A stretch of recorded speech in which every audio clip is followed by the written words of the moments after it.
Candidates in the runoff election for mayor of Anchorage, Forrest Dunbar and Dave Bronson. I think it's been abysmal, the handling of this epidemic. I've never seen a community in worse shape than this community.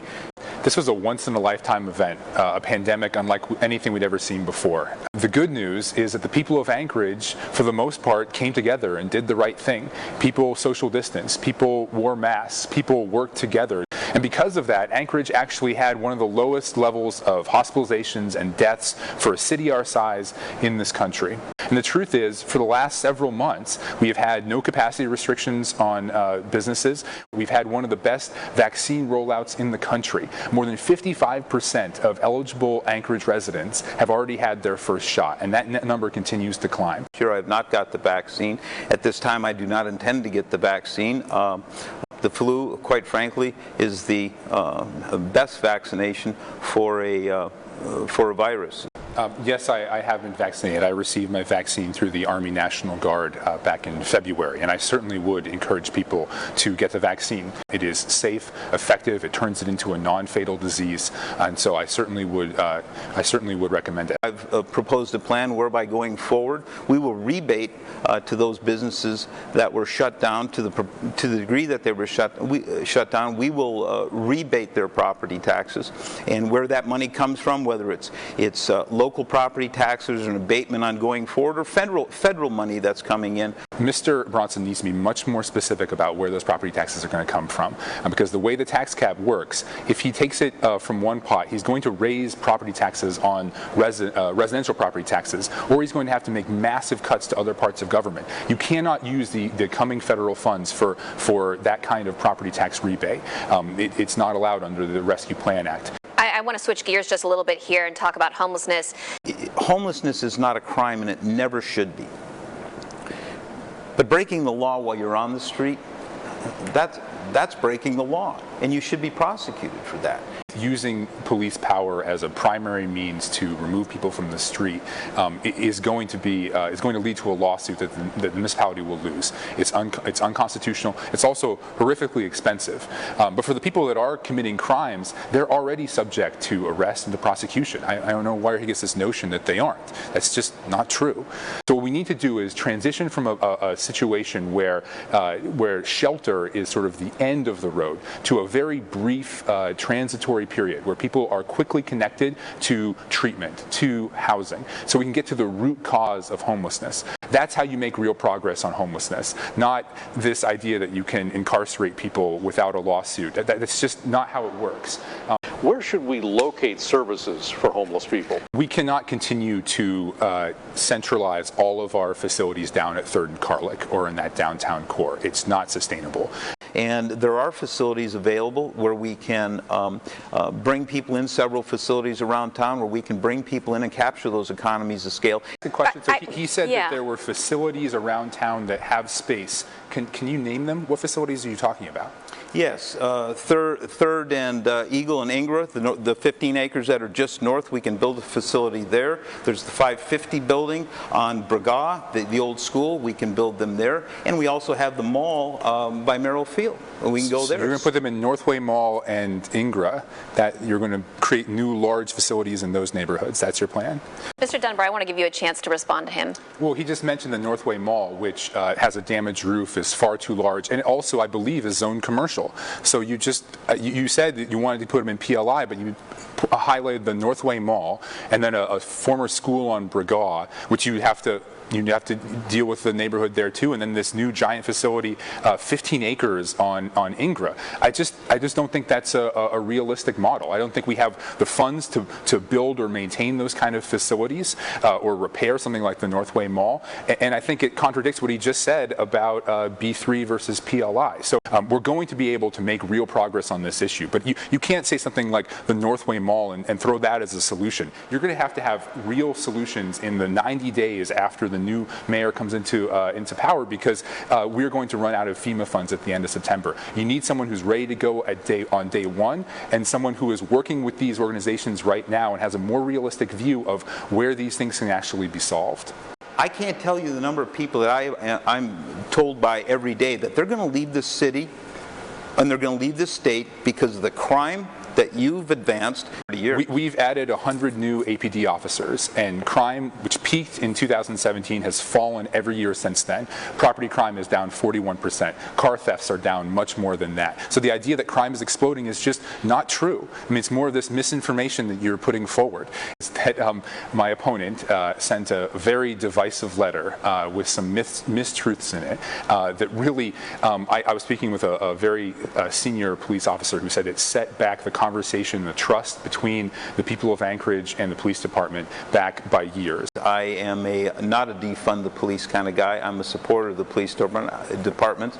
I have a brother who's a retired game warden. I have 3 nephews who are police officers, and I've always supported the police. Mr. Bronson, let's talk about that letter again for just a little bit longer here. Do you think black people or people of color have historically been treated fairly by police? My statement, it was a rather long statement, it was a full page.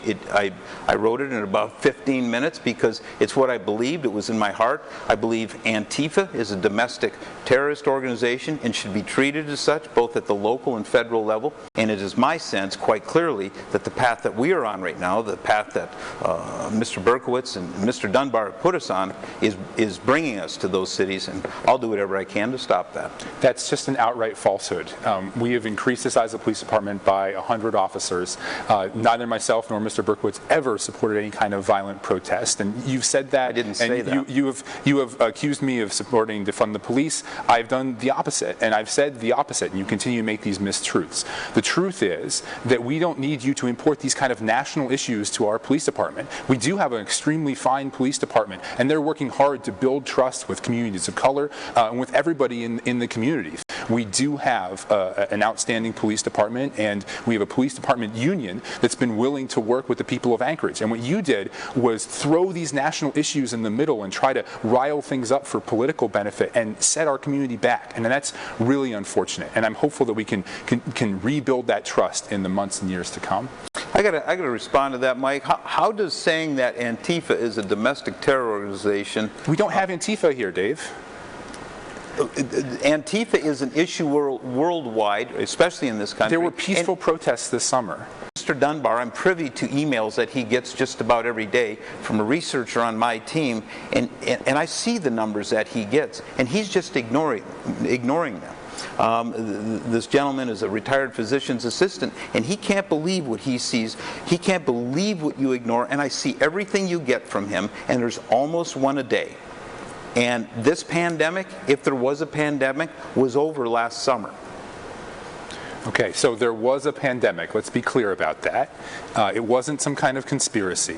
We're working with epidemiologists and public health experts. But I'll also note that he didn't answer your question. Your question was, you're going to pay tax rebates. He's also said he's going to increase the number of police officers up to 490. So what is he going to cut?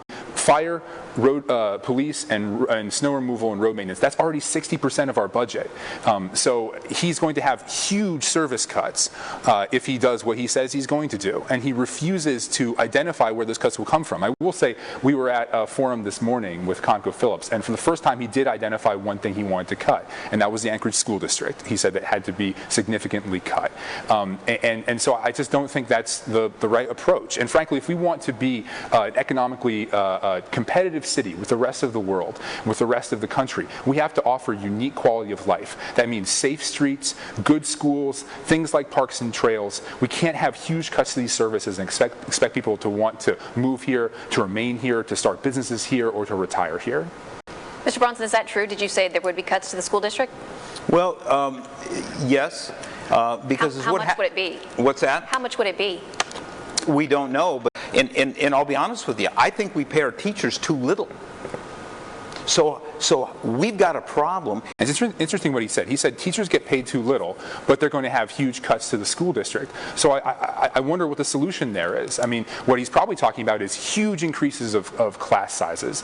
That really impacts learning. We haven't been increasing the number of personnel. In fact, we've cut most departments except for the police department. But again, what he said was teachers get paid too little, but we're going to have huge cuts. So it just doesn't make sense. It doesn't add up. I mean, like your other plans, like your plans with homelessness, like your plans with property taxes, what you're saying doesn't make sense. It doesn't seem to be based in fact or reality or the actual numbers.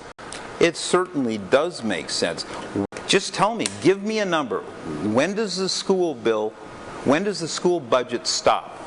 And it just keeps growing, and someone's got to tell us when it's going to stop.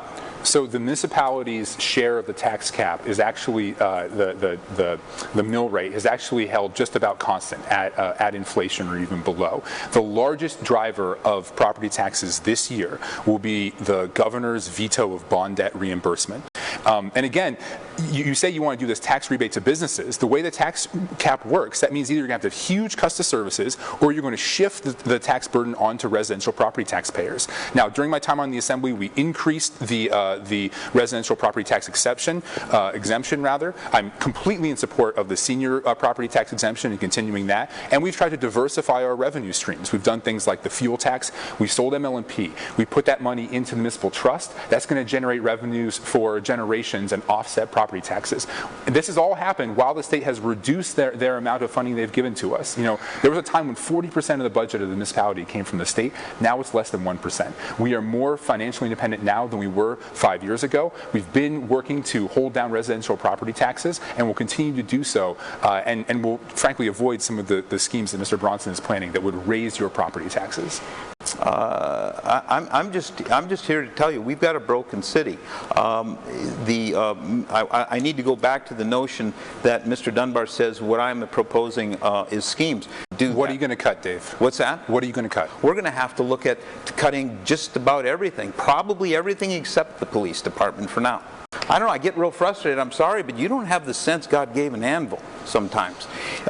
This city has to be run as a business because that is what it is in the end. How about taking care of the people of the city and cutting spending a little bit?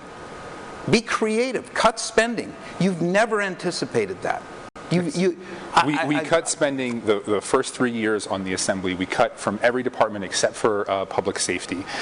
You know, to get to your question about calling people idiots or saying, you know, God gave an anvil. I mean, these kind of sayings. It's just super. It's very counterproductive. You know, I want to help bring people together. You know, I've been serving on the Assembly. I've been working with people from a lot of different backgrounds. Mr. Weddleton and I, for example, have worked on zoning issues. Mr. Dyson and I got along together very well when he was on the Assembly.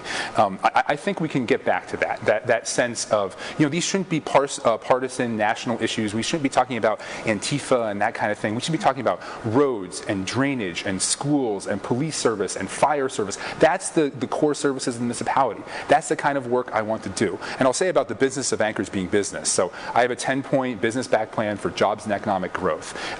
We've been working with small businesses, talking about jump-starting the visitor industry, the knowledge-based economy. You know, people can work from anywhere now. They should want to work here in Anchorage because we have a unique quality of life. But if you're cutting everything, if you're closing the library, if you're getting rid of our parks and trails, if you are slashing our public schools, that is going to put us into a death spiral where people aren't going to want to raise families here, and we aren't going to be able to offer that quality of life that is what makes cities around the country competitive today. That's how we get our economy going. That's how we have long-term economic diversification and economic growth. And I hope we can work together on it. I mean, again, my administration will have Democrats, Republicans, Independents. I don't care what your background is, so long as you have good ideas and you care about the people of Anchorage, and you care about public service, and you care about the public interest. That's what we're going to do. Paid for by Forrest Dunbar for Mayor.